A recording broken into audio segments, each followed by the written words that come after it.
Hi, Spiritual Chuck here. I originally started this video at 11:11, but this is take 2. And this is on electrosmog. Long time coming. I've been talking to a lot of people about electrosmog. Hang on. I gotta pause it when the cars come by because it's so loud. I'm right on I-10 here in Baytown. And so this is, the title of this is going to be Electrosmog A.D.D version, okay? Because everybody's got A.D.D because of the electrosmog, the 5G. And so you got to talk really fast. So it's a good thing my name is Chuck Hurry, okay? And what I want to say, okay, here it is. Real simple. This is the short version. It's like 10 o'clock at night. I've walked about 10 miles today, so it's been a trip, man. It's like nobody wants to pick me up. It's like everybody's scared, right? And it's okay, but it kind of sucks. So we got to get creative, and I've got creative in where I want to go and what I want to do. So you'll see those videos too. But this is about 5G, okay? And real simple, A.D.D version. 5G puts out 300 million frequencies per second, okay, penetrating the plasma wall of the human cell into the DNA and other things that are in the cell, okay? So let's just think about that for a minute. 300 million frequencies per second into penetrating the plasma wall of the human cell into the DNA and other things with a 5G signal, okay? So what could you do with 300 million? Oh, and it's a two-way signal. That's the important part. It's like RF is 5G, and RF stands for radio frequency, right? So we got a radio frequency, two-way radio into our DNA, okay? With 300 million frequencies per second. So what are the possibilities of what that signal could do for us? Well, one of the things I thought of was it could actually produce like an artificial enlightenment. It could make you happy as shit, couldn't it? I mean, depending on the signals. Or it could make you really miserable too, right? I mean, it could make you suicidal. It could make you feel like you're the president of the United States. I mean, come on. It could turn you into a zombie or a robot. I mean, there's a lot of possibilities, right? Mind and body, because we're dealing with our DNA. And other things that are in the cell, which I'm not even really versed on. Okay, so that was enough. And that came from a professor at A.D.D University in Tel Aviv, Israel. And he said that in front of the class. So it's like, what? Right? I mean, come on. So that's the worry about it. So here's the other video that I saw that concerns me. And it's called Electrosmog. I think it's called Electrosmog Blood Under a Microscope. If you do a search for that on YouTube, it'll pull up. I think it's a little bit a variation of that, but I've been calling it that for so long. I can't remember the actual title, but it's real easy to find. And this lady, she gets up first thing in the morning and she goes to the lab and she looks at her blood cells. And they're happy, they're floating around, individuals, right? And plenty of oxygen, they're flowing, you can actually see them. And then she goes home and she spends 70 minutes on her home computer. And she goes back to the lab and she looks at her blood cells again. And this time, they're all chained. They're chained, and they're starting to kind of glob up in the middle, you know. It reminds me of that song. Chain, chain, chain, chain, chain, chain. Chain of fools, right? So are we looking at a chain of fools here in the population? And so she goes back outside and uses her cell phone for 7 minutes. And she goes back in the lab and she looks at her blood cells again. And this time they're like bunched up in a chain. They're just bunched. There's no movement. There's no oxygenation. There's nothing, man. It's like they're dying in this big glob of cells. And it's like, I think that's COVID.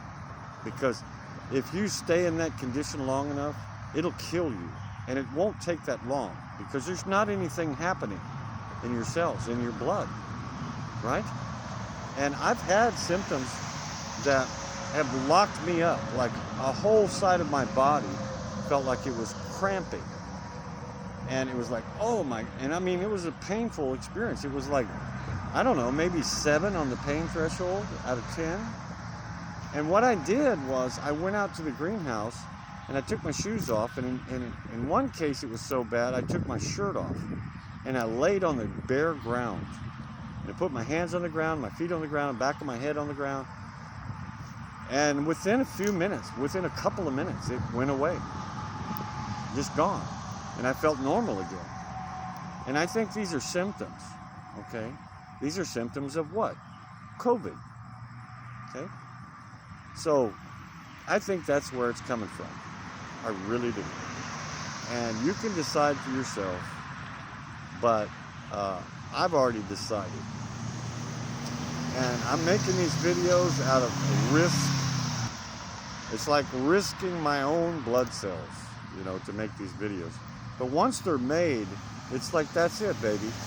You know, I'm not going to keep doing this. I'm not doing this for my entertainment, okay?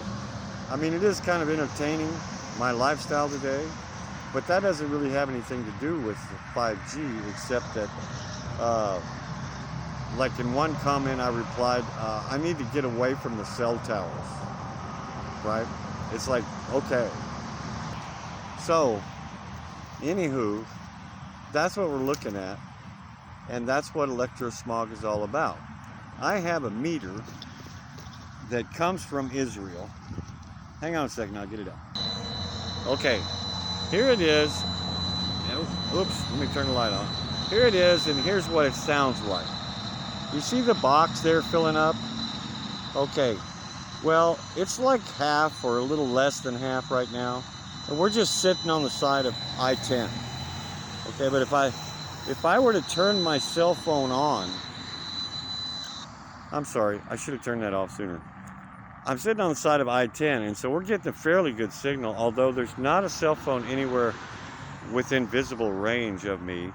When there is, it's usually at about 3/4. And today was about 100 degrees, but it feels like about 120 degrees when you're under a cell tower. Go try it out, see what you think. If you start cramping up, remember what I said, ground out, okay? Because here's what I do. This is one of my provisions. This is the bottom of my boot. You see that ground wire? That ground wire goes up and ties in to my sock here. You see that? That's a simple version of a ground wire. And I had one on my other boot, but I wore it through. And it seems to help, particularly if I walk on the ground rather than on the concrete. So these are some things.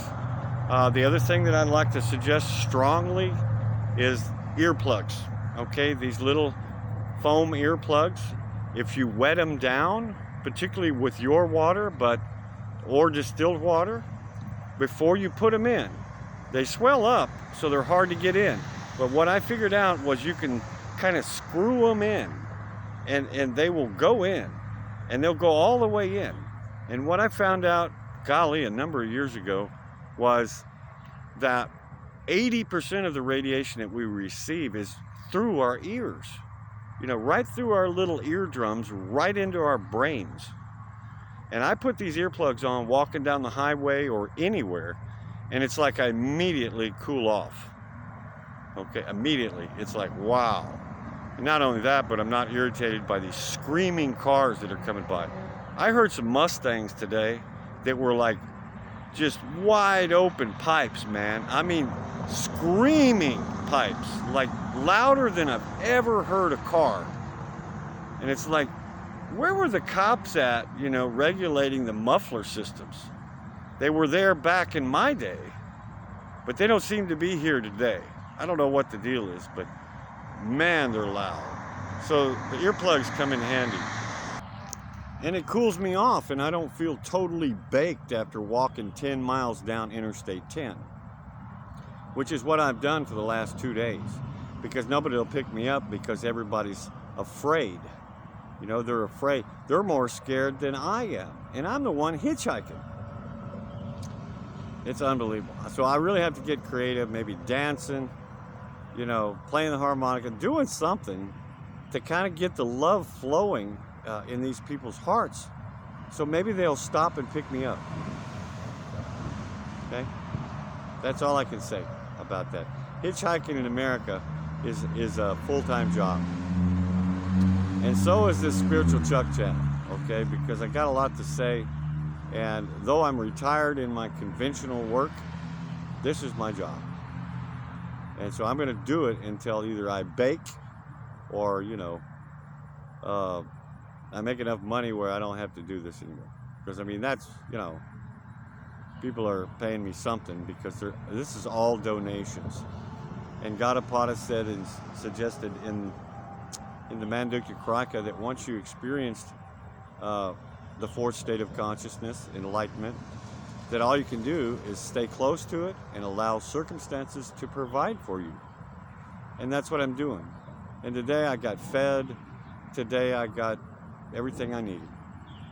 And it's really a miracle. It's divinity times 10 every day. What an adventure. So, I don't know what else to say. Just watch out. Watch out. You know, turn your phone off at night. I don't even trust airplane mode anymore. They've been caught turning the cell towers on at full blast in the middle of the night. So, you know, try and normalize your cells. Get them back to a normal state where they're flowing. You'll reach deep sleep. Okay, and the definition of enlightenment, of Asparsa Yoga, is the fourth state of consciousness, which is deep sleep while awake.